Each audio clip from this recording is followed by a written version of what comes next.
ஒருவேளை எனக்கு மட்டும் தான் இந்த மாதிரிலாம் டிப்ரெஷன் இருக்கோ?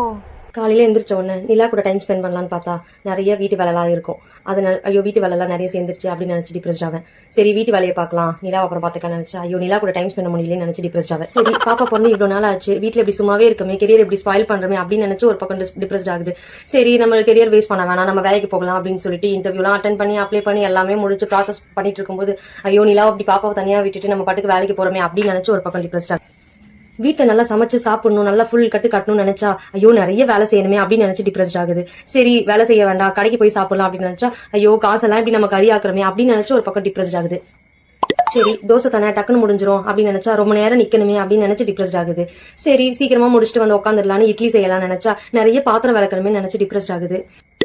சமைக்கிறத விட இன்னைக்கு என்ன சமைக்க போறேன்னு யோசிக்கும் போதே எனக்கு டிப்ரெஸ்ட் ஆகுது. இப்படி நான் டிப்ரெஸ்ட் ஆகிட்டே இருக்கும்போது இது எல்லாத்தையும் நான் ஒரு நாள் என் ஹஸ்பண்ட் கிட்ட சொல்லும் போது அவன் ஒரே ஒரு வார்த்தையில என்ன ஆஃப் பண்ணிட்டான். அதுக்கப்புறமா என் டிப்ரெஷன் எல்லாம் பறந்து போயிடுச்சு. நிலா அது என்னன்னு தெரியுமா நிலா உனக்கு? டிப்ரெஷனுங்கிறது எதனா செய்யும் போது வர வேண்டியது, எதனா செய்யணும்னு நினைக்கும் போதே வரது டிப்ரெஷன் கிடையாது. ஐ திங்க் இப்போ நிலா கூட டிப்ரெஷன்ல இருக்கான்னு தான் நினைக்கிறேன். எப்படா இப்ப வீடியோ முடிச்சு கீழே இறக்கி விடுவா அப்படிங்கிற டிப்ரெஷன் நினைக்கிறேன். Finally depression get suicide.